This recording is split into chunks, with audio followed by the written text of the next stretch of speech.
Greetings, Pokey fans! Michael here, and throughout all of the main series Pokemon history, there have been several locations or landmarks that have become super famous. Cerulean Cave, Lavender Town, Slowpoke Well, Mount Chimney, and Eterna Forest, just to name a few. However, there are some locations that are really freaking obscure. Maybe it's because they are an optional location with nothing of interest, or they only appear in one main series game, or they're an event-only location that you literally cannot get to unless you activate the event. So in today's video, I'm going to be going over several Pokemon locations that I personally forgot about, which means you probably did too, or maybe you haven't even heard of them at all. I'm only going to be going over locations in the main series games because if I talked about spin-off games or anime locations, we'd be here for a year. Also, real quick before I get started, I want to say thank you because I recently surpassed 1 million subscribers. Thank you all for supporting this channel and letting me continue to live the dream that I do.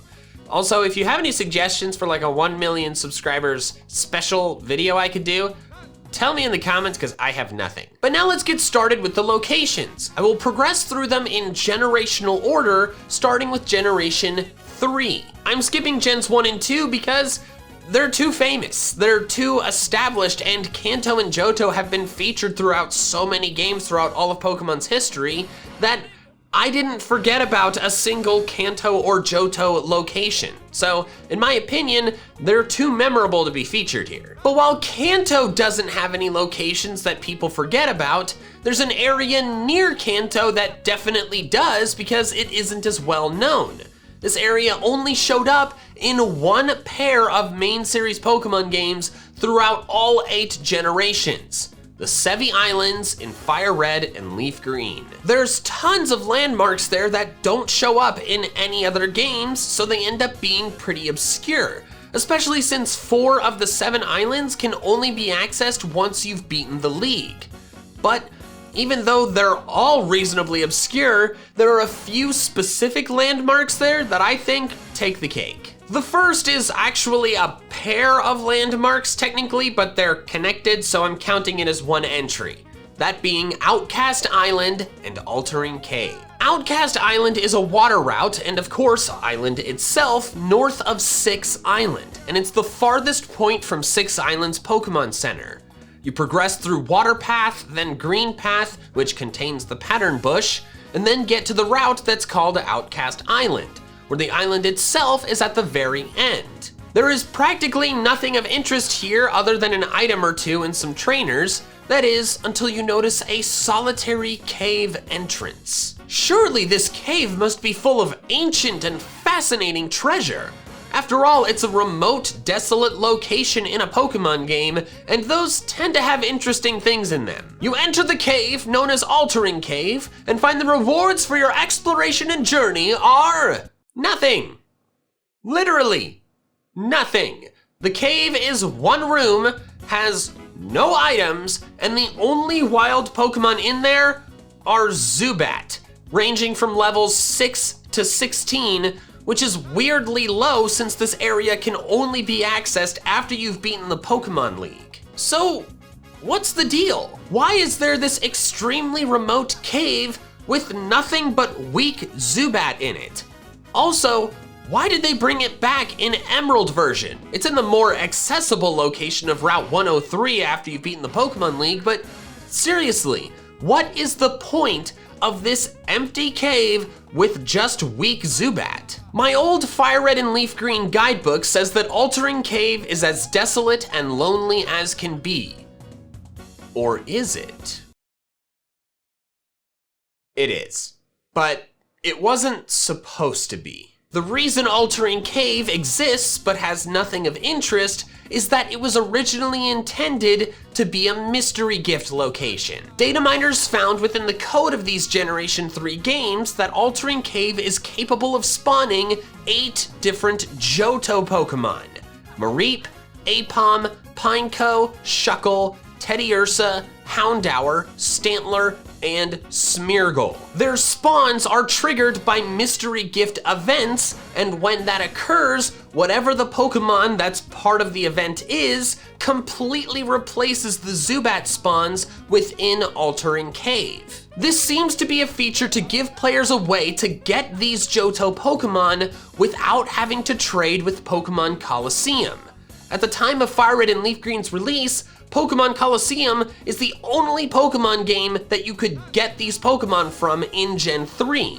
So they came up with this mystery gift event way to give these Pokemon to players who didn't have trading capabilities with a GameCube. Because if you couldn't get the Pokemon from Coliseum or a friend, you literally could not complete your national Pokedex. This was intended to be a fix for that. However, no events for Altering Cave were ever released anywhere. Unless you hack your game, Altering Cave will never spawn anything other than Zubat, and never has. My theory for the reason behind them creating this location but then not doing any events for it is that they made Emerald. They made all of these Johto Pokemon available somewhere in Emerald, so they were obtainable directly within a main series Gen 3 game. So Altering Cave just wasn't necessary anymore. The only flaw with this theory is that they included it in Emerald still, despite the fact that all of the Pokemon that could show up there can show up directly in Emerald. So that's a little weird.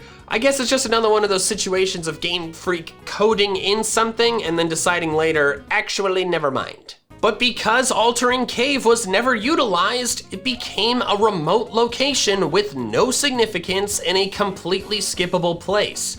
Both in Fire Red, Leaf Green, and Emerald, because why would you go back to Route 103 after becoming the champion? Therefore, many Pokemon fans out there have probably never even heard of or totally forgotten about Outcast Island and Altering Cave. The next location is another Sevi Islands location that is definitely not quite as obscure because it's a mandatory part of the post-game quest, but I still wanted to discuss it because I had forgotten about it, and also because I bust out laughing when I read its name, because I'm a child. The Dotted Hole. This place makes use of the visual braille system that originated in Hoenn with the Reggie quest.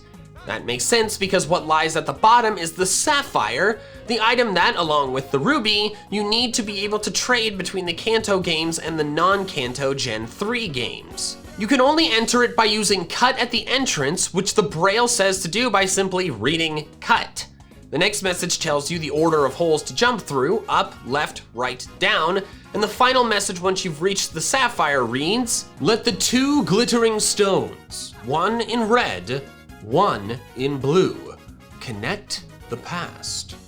Two friends sharing power, open a window to a new world that glows.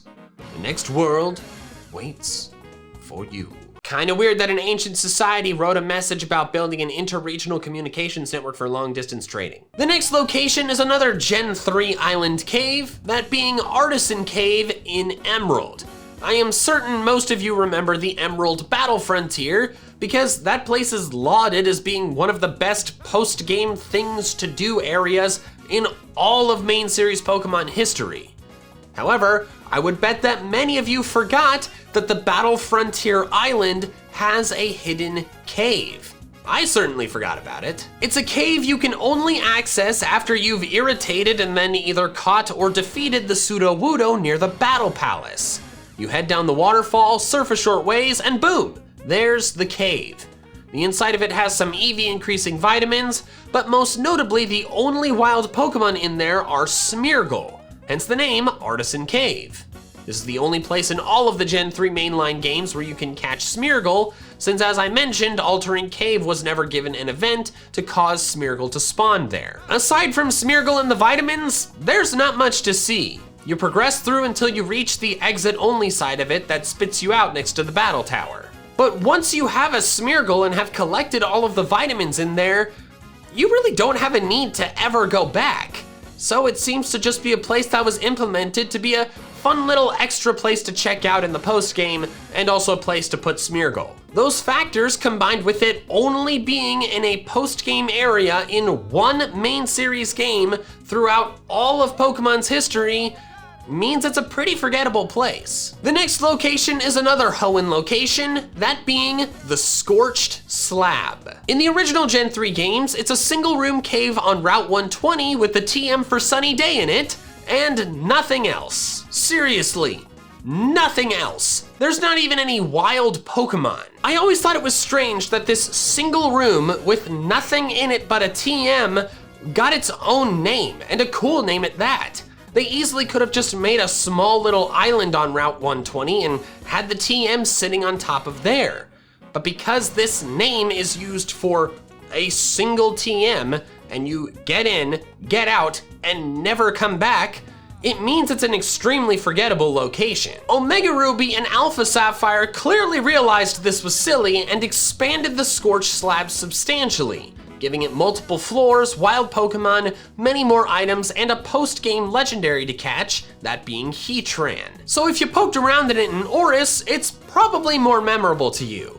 However, from Gen 3 up until the release of ORAS, or if you never played ORAS, it's a super forgettable location with a weirdly badass name. All right, now let's move on to Generation 4, and the only location I'll be discussing is the Sinjoh Ruins. And yes, as you probably realized, its name is a combination of Sinnoh and Johto. The location is only found within Heart Gold and Soul Silver, and it's actually not within Johto or Kanto.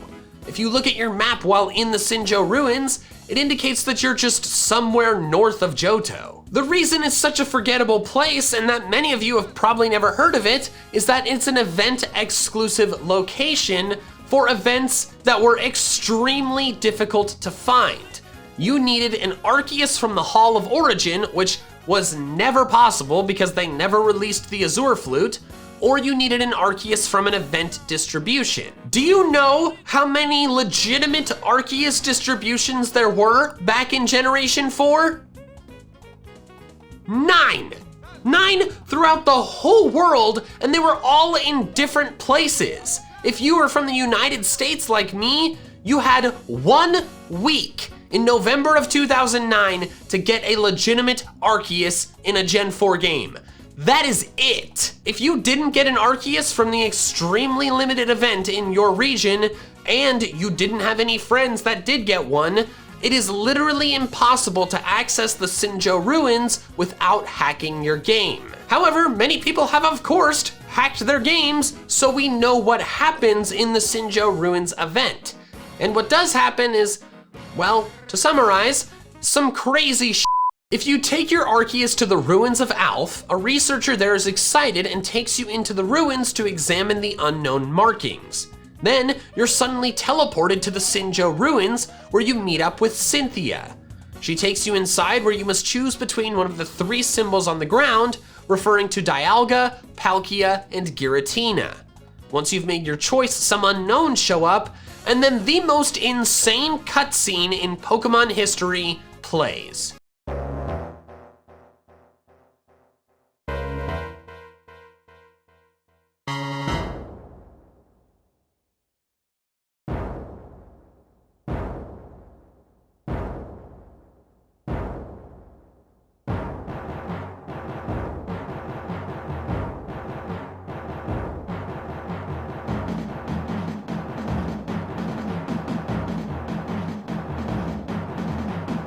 Look at this insanity! Real world images played in rapid succession with terrifying music. I almost can't believe it's real. It almost seems fan-made. Finally, toward the end of the cutscene, it shows an egg that's hatching. When you return from that cosmic acid trip, you are presented with a level 1 Dialga, Palkia, or Giratina, depending on the circle you picked. It is holding its signature orb, and fun fact, this is the only way to get a legitimate Greasus orb in Heart Gold and Soul Silver because the item can't be traded. So yeah, it's wild, and I'm kind of disappointed I never got the chance to participate in it myself. I mean, I could now if I hacked my game, but it's not really the same. But since I, along with the vast majority of Pokemon players throughout the world, never got a chance to participate in this event, they have never been to the Sinjoh Ruins, and probably don't even know it exists. Until now. because I explained it to you. Now on to Generation 5, where the first location is another cave, that being Challenger's Cave in black and white. It is found on Route 9, and it's just a cave. You don't get access to it until after beating the league, because before then a black belt is blocking your way. Once inside, you'll find some items, including the TM for Stone Edge, some trainers, and some non-Gen 5 Pokemon, like Lickitung, Sableye, Mawile, and Riolu. And that's the extent of the content in there. No legendary, not even for an event, and there's no big plot battles. Really, your only reason to go in there is for the TM for Stone Edge, some experience and money, and the Pokemon in there if you want to complete your national Pokedex. But if you don't care about those things, there's no reason to go in there at all.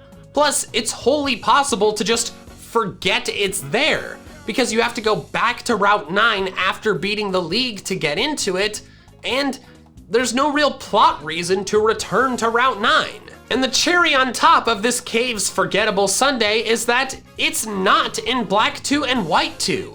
The cave entrance has collapsed, I guess because Game Freak was like, this cave was pointless, let's just get rid of it. So it's only in Black and White and no other Pokemon games anywhere else. That combined with the fact that, like I said, there's nothing really interesting in it, means that a lot of people are gonna forget about it. I certainly did. And the final location is another Gen 5 location, actually being an entire town that I am talking about today because I didn't know about its existence until a couple years after playing Gen 5 for the first time. That being Anvil Town. Anvil Town is way out in the boonies of the Unova region, so far that it can only be accessed by taking a train from the station in Nimbasa City. That makes it sound like Kyloud City in Kalos, but you can fly to Kyloud after getting there the first time. Anvil doesn't have a Pokemon Center, so it literally is only accessible via the train each and every time. Its main feature is the huge rail yard, which features a turntable that has a different train car on it every day, which is something that I didn't even actually know until writing this video because I had never been there on consecutive days. On Saturdays and Sundays, you can trade some items, and there's a guy that will give you item rewards based on how well you do in the battle subway. Black 2 and White 2 feature a mini side quest about a lost Pansage, and your reward for helping is a Bright Powder. And that's it. No battling, no TMs, no wild, no gift Pokemon, no in-game trades, well, for Pokemon, and no plot occurrences. It's a quaint little remote town that is totally optional and totally missable. If you don't go into the subway station in Nimbasa City, like me, you will never have a way of getting there. Even when I eventually did go into the subway station to try out the battle subway a while after beating the game, I didn't notice the option for the Anvil Town line. I discovered Anvil Town by seeing it mentioned online and being like, what the hell is that? How have I missed an entire town? So if me, one of the biggest Pokemon nerds out there, missed an entire city for years, then I think there's a pretty good chance that a lot of you did the same. Thank you so much for watching, and an extra special thanks to my patrons over on Patreon who are helping support my channel independent of the fluctuating YouTube ad revenue. If you want to help support me in the same way and get some cool perks like your name at the end of the video or videos early with no ads, the link is in the description below. Also, if you want to check out some more of my fun Pokemon content, including my first MBF battle on the second channel in the Metronome Battle Federation, click over here. All right, that's all I have for now. So till next time, Poke fans, gotta catch them all.